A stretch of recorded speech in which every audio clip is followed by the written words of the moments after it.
मैं विक्की आनंद teaching of education में आपका स्वागत है। आज आप जानेंगे जीन पियाजे की संज्ञानात्मक विकास, जो एग्ज़ाम की दृष्टि से बहुत ही महत्वपूर्ण है। ये प्रश्न एग्ज़ाम में लगभग 80% पूछे जाते हैं, तो इससे आप अंदाज़ा लगा सकते हैं कि ये प्रश्न एग्ज़ाम की दृष्टि से कितना महत्वपूर्ण होगा। तो चलिए आप वीडियो को आप अंत तक देखेंगे, जिसमें ये सारी बातें आपको जीन पियाजे के बारे में बताया गया है। यदि आप मेरे चैनल पर नए हैं तो चैनल को सब्सक्राइब ज़रूर करें। तो चलिए मैं शुरुआत करता हूँ। अब जानते हैं जीन पियाजे का सिद्धांत। जीन पियाजे का सिद्धांत के बारे में जानते हैं। जीन पियाजे के संज्ञानात्मक विकास के सिद्धांत से पता चलता है कि बच्चे मानसिक विकास के 4 अलग अलग चरणों से गुजरना पड़ता है।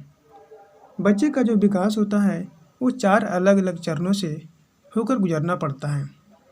उनका सिद्धांत न केवल यह समझने पर केंद्रित है कि बच्चे कैसे ज्ञान प्राप्त करते हैं, बल्कि बुद्धि के प्रकृति को समझने पर भी ध्यान केंद्रित करते हैं। तो आइए हम जानते हैं कि ये 4 सिद्धांत कौन कौन सी है। पहला सिद्धांत है सेंसरी मोटर चरण, जिसको बोलते हैं सेंसर मोटर की अवस्था। इसको हम लोग हिंदी में बोलते हैं संवेदीय पेशीय अवस्था। संवेदीय पेशीय अवस्था जो जन्म से 2 वर्ष तक की अवस्था होती है। उसके बाद देखते हैं प्री ऑपरेशनल चरण, जिसको बोलते हैं पूर्व संक्रियात्मक की अवस्था, जो 2 वर्ष से लेकर 7 वर्ष तक होती है। उसके बाद देखेंगे कंक्रीट परिचालन चरण, कंक्रीट परिचालन की अवस्था, जिसका एज होती है 7 से 11 वर्ष। उसके बाद देखेंगे चौथा है औपचारिक परिचालन चरण, औपचारिक परिचालन की अवस्था। इसको हम लोग ठोस संक्रियात्मक की अवस्था भी बोलते हैं, जो 12 साल से ऊपर की अवस्था होती है। तो चलिए हम आगे बात करते हैं।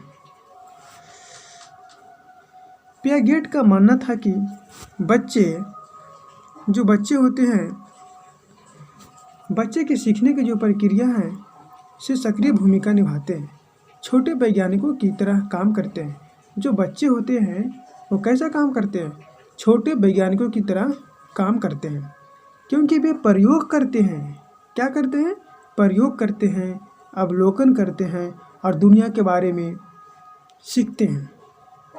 जैसे जैसे बच्चे अपने आसपास की दुनिया के साथ बातचीत करते हैं, वे लगातार नया ज्ञान जोड़ते जाते हैं, मौजूदा ज्ञान का निर्माण करते हैं, नए ज्ञान का निर्माण करते हैं और नई जानकारियाँ को इकट्ठा करता है। आगे देखेंगे, नेक्स्ट पॉइंट है पियाजे ने कैसे सिद्धांत को विकसित किया। जो जीन पियाजे हैं वो अपने संज्ञानात्मक विकास को जो सिद्धांत दिए हैं उसको कैसे डेवलपमेंट किए, आप ये जानेंगे। पियागेट का जन्म 1800 के दशक के अंत में स्विट्जरलैंड में हुआ था। ये पियागेट कौन है? ये जीन पियाजे ही उनका नाम है, ठीक है ना। ये जीन पियाजे को ही पियागेट बोला गया है। उनका जन्म कहाँ हुआ था? स्विट्जरलैंड में हुआ था और वह एक असामयिक छात्र था। जब वह सिर्फ 11 साल का था तब उसने अपना पहला वैज्ञानिक पत्र प्रकाशित कर दिया था। सोचिए, जब 11 वर्ष का था उसी समय वो पहला वैज्ञानिक पत्र प्रकाशित कर दिया था। और आज की डेट में लोग 11 साल का बच्चा जो रहता है वो खेलने में ही व्यस्त रहता है। आगे देखेंगे, बच्चों के बौद्धिक विकास के लिए उनका शुरुआती प्रदर्शन तब हुआ जब उन्होंने अल्फ्रेड बिनेट और थियोडोर साइमन के सहायक रूप में काम किया। ये अल्फ्रेड बिनेट और थियोडोर कौन थे? वो एक मनोवैज्ञानिक थे, क्योंकि उन्होंने अपने प्रसिद्ध IQ टेस्ट को मानकीकृत करने के लिए काम किया था। आगे देखेंगे, बच्चों को संज्ञानात्मक विकास में पियाजे की अधिकांश रुचि उनके अपने भतीजे और बेटी की टिप्पणियों से प्रेरित होती है। जो जीन पियाजे हैं वो संज्ञानात्मक विकास का जो अवलोकन किया था वो अपने फैमिली पे ही किए थे। उनका फैमिली में कौन था? भतीजे और बेटी पर ही प्रयोग किया था। इस प्रयोग ने उनकी उभरती हुई परिकल्पना को पुष्ट किया कि बच्चों के दिमाग केवल वयस्क दिमाग के छोटे संस्करण नहीं थे। जो बच्चे का दिमाग था वो छोटे संस्करण नहीं था। इतिहास में इस बिंदु तक बच्चों को बड़े पैमाने पर वयस्कों के छोटे संस्करणों के रूप में माना जाता था। पियाजे ने सबसे पहले यह पहचाना कि बच्चों के सोचने का तरीका बड़ों के सोचने के तरीके से अलग होती है। जो बच्चों का जो सोचने का तरीका होता है वो बड़ों के सोचने के तरीका से अलग होता है। किसने कहा? जीन पियाजे ने बताया था इस बात को। अब आगे देखेंगे। इसके बजाय उन्होंने प्रस्तावित किया, बुद्धि एक ऐसी चीज़ है जो चरणों की श्रृंखला के माध्यम से बढ़ती है और विकसित होती है। उन्होंने सुझाव दिया कि बड़े बच्चे न केवल छोटे बच्चे की तुलना में अधिक जल्दी सोचते हैं, इसके बजाय छोटे बच्चों बनाम बड़े बच्चों की सोच के बीच गुणात्मक और मात्रात्मक दोनों अंतर होता है। आगे देखेंगे। अपनी टिप्पणियों के आधार पर उन्होंने निष्कर्ष निकाला कि बच्चे वयस्कों की तुलना में कम बुद्धिमान नहीं थे। जो बच्चे होते हैं वो वयस्कों की तुलना में कम बुद्धिमान नहीं थे, वे बस अलग तरह से सोचते थे। अल्बर्ट आइंस्टीन जो वैज्ञानिक थे, उन्होंने पियाजे की खोज को इतना सरल कहा कि केवल एक प्रतिभाशाली व्यक्ति ही इसके बारे में सोच सकता है। जो पियाजे संज्ञानात्मक विकास की खोज किया उसको आइंस्टीन ने क्या बोला कि एक प्रतिभाशाली व्यक्ति ही इसके बारे में सोच सकता है। बहुत अच्छी बात बोला ना। आगे देखते हैं। तो 4 अवस्था था, उसका पहला अवस्था है सेंसर मोटर की अवस्था, जिसको बोलते हैं संवेदीय पेशीय अवस्था। आइए इसके विशेषता के बारे में जानते हैं। आखिर बच्चा जन्म से 2 वर्ष की अवस्था में क्या क्या करता है। पहला पॉइंट है, शिशु अपनी हरकतों और संवेदनाओं से दुनिया को जानता है, दुनिया को महसूस करता है, किसी को देखकर समझकर। अगला पॉइंट है, बच्चे बुनियादी क्रियाओं जैसे चूसने, पकड़ने, देखने और सुनने के माध्यम से दुनिया के बारे में सीखते हैं। जैसे बड़े लोग करते हैं उसी को देखकर बच्चा अनुकरण करता है। अगला पॉइंट देखते हैं। शिशु सीखते हैं कि चीज़ें मौजूद रहती हैं, भले ही उन्हें देखा नहीं जा सकता है। चीज़ें मौजूद रहती है, भले ही उसे देखा नहीं जा सकता है। वे अपने आसपास के लोगों और वस्तुओं से अलग प्राणी हैं। कैसे प्राणी हैं? उसके लोगों के आगे, उसके जो आसपास के लोगों और वस्तुओं से अलग प्राणी हैं। आगे देखते हैं। संज्ञानात्मक विकास के इस प्रारंभिक चरण दौरान शिशु और बच्चे संवेदी अनुभवों और वस्तुओं में हेरफेर के माध्यम से ज्ञान प्राप्त करते हैं। इस चरण की शुरुआती अवधि में एक बच्चे का संपूर्ण अनुभव बुनियादी सजगता, इंद्रियों और मोटर प्रतिक्रियाओं के माध्यम से होता है। इसीलिए इस अवस्था को सेंसर मोटर की अवस्था कहा गया है। आगे देखते हैं। यह सेंसर मोटर अवस्था के दौरान बच्चे नाटकीय विकास और सीखने की अवधि से गुजरते हैं। जो बच्चे होते हैं नाटकीय विकास और सीखने की अवधि से गुजरते हैं। जैसे जैसे बच्चे अपने पर्यावरण के साथ, इन्वायरमेंट के साथ बातचीत करते हैं, वे दुनिया के काम करने के तरीके के बारे में लगातार नई खोज कर रहे हैं। इस अवधि के दौरान होने वाला संज्ञानात्मक विकास अपेक्षाकृत कम समय में होता है और इसमें बहुत अधिक वृद्धि शामिल हो जाती है। बच्चे न केवल रेंगने और चलने जैसी शारीरिक क्रियाओं का करना सीखते हैं, वे उन लोगों से भी भाषा के बारे में भी बहुत कुछ सीखता है जिनके साथ वे बातचीत करते हैं। बच्चा जिसके साथ खेल रहे हैं परस्पर है कि उसके साथ बातचीत भी करेगा। कन्फर्म है। तो पियाजे ने भी इस अवस्था को कई अलग अवस्थाओं में तोड़ दिया। यह सेंट्रल मोटर चरण के अंतिम भाग के दौरान है कि प्रारंभिक प्रतिनिधित्वात्मक विचार उभरता है। अगला पॉइंट है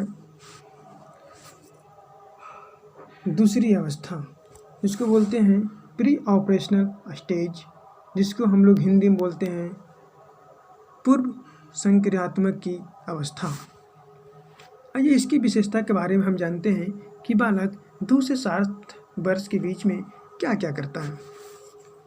बच्चे प्रतीकात्मक रूप से सोचना शुरू कर देता है और वस्तुओं का प्रतिनिधित्व करने के लिए शब्दों और चित्रों का उपयोग करना सीखते हैं।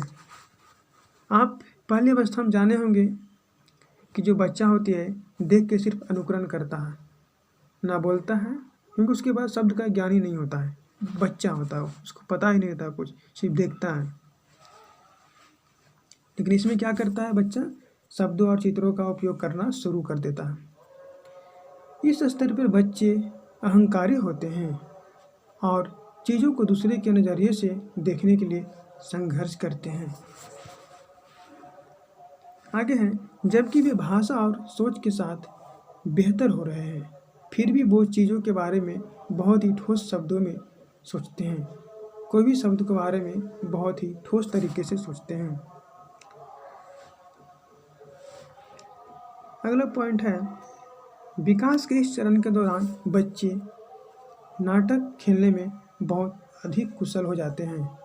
किसमें? 2 से 7 वर्ष की अवस्था में बच्चे नाटक खेलने में बहुत अधिक कुशल हो जाते हैं, फिर भी अपने आसपास की दुनिया के बारे में बहुत ठोस रूप से सोचते रहते हैं। आगे देखते हैं, इस स्तर पे बच्चे नाटक के माध्यम से सीखते हैं, लेकिन फिर भी तर्क के साथ संघर्ष करते हैं और अन्य लोगों को दृष्टिकोण को अपनाते हैं।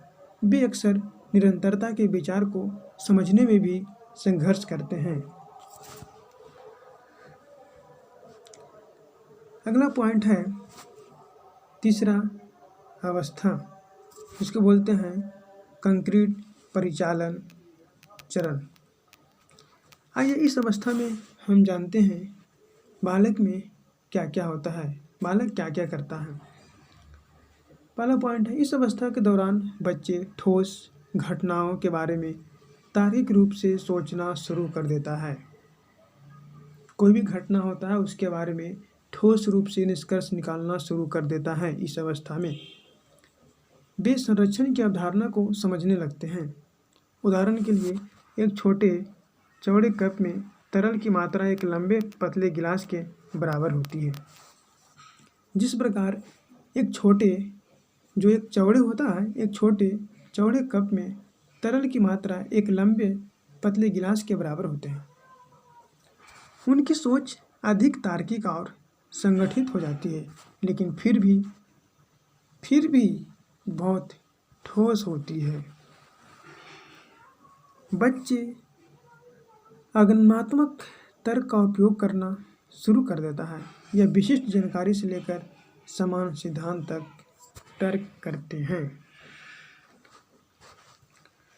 अगला पॉइंट है, जबकि बच्चे अभी भी विकास के इस बिंदु पर अपनी सोच में बहुत ठोस और शाब्दिक हैं, वे तर्क का उपयोग करने में बहुत अधिक कुशल हो जाते हैं।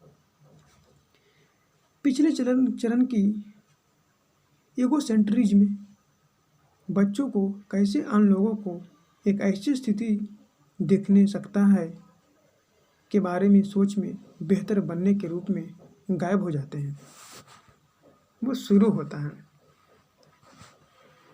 जबकि ठोस परिचालन अवस्था के दौरान सोच बहुत अधिक तार्किक हो जाता है। सोचने की क्षमता बढ़ जाती है। यह बहुत कठोर भी हो सकती है। विकास के इस बिंदु पर बच्चे अमूर्त और काल्पनिक अवधारणाओं के साथ संघर्ष करते हैं। आगे देखते हैं चौथा अवस्था। इसमें क्या कहा गया है? इस स्तर पर किशोर या युवा वयस्क अमूर्त रूप से सोचने लगते हैं। किशोर हो या युवा वयस्क अमूर्त रूप से सोचने लगते हैं और काल्पनिक समस्याओं के बारे में तर्क करते हैं। आगे देखेंगे सारा विचार उभरता है। क्या होता है? बालक में सारा विचार उभरना शुरू हो जाता है। किशोर नैतिक, दार्शनिक, नैतिक, सामाजिक और राजनीतिक मुद्दे के बारे में अधिक सोचने लगते हैं, जिनके लिए सैद्धांतिक और अमूर्त तर्क की आवश्यकता होती है। एक समान सिद्धांत से विशिष्ट जानकारी के लिए निगमनात्मक तर्क या तर्क का पियाजे के सिद्धांत के अंतिम चरण में तर्क में वृद्धि, निगमनात्मक तर्क का उपयोग करने की क्षमता और अमूर्त विचारों की समझ शामिल है। इस बिंदु पर लोगों की समस्याओं के लिए कई संभावित समाधानों को देखने में सक्षम हो जाते हैं और उन्हें चारों दुनिया के बारे में अधिक वैज्ञानिक रूप से लगता है। आगे देखेंगे अमूर्त विचारों और स्थितियों के बारे में सोचने की क्षमता संज्ञानात्मक विकास के औपचारिक संचालन चरण की प्रमुख पहचान है। भविष्य के लिए व्यवस्थित रूप से योजना बनाने और काल्पनिक स्थितियों के बारे में तर्क करने की क्षमता भी महत्वपूर्ण क्षमताएं हैं जो इस चरण के दौरान उभरती है। किस चरण के दौरान उभरती है? जीन पियाजे की जो संज्ञानात्मक विकास है उसके चौथा अवस्था के चरण के दौरान उभरती है। आगे देखेंगे यह ध्यान रखना महत्वपूर्ण है कि पियाजे ने बच्चों के बौद्धिक विकास को मात्रात्मक प्रक्रिया के रूप में नहीं देखा। अर्थात जैसे जैसे वे बड़े होते जाते हैं बच्चे अपने मौजूदा ज्ञान में केवल अधिक जानकारी और ज्ञान नहीं जोड़ते। इसके बजाय पियाजे ने सुझाव दिया कि बच्चों के जो सोचने के तरीके में गुणात्मक परिवर्तन होता है, क्योंकि वे धीरे धीरे इन 4 चरणों के माध्यम से प्रक्रिया करते हैं, कार्य करते हैं। 7 साल की उम्र में एक बच्चे सिर्फ दुनिया की तुलना में वह दो उम्र में क्या था? जो 7 साल की उम्र में एक बच्चे सिर्फ दुनिया की तुलना में 2 वर्ष में ही क्या था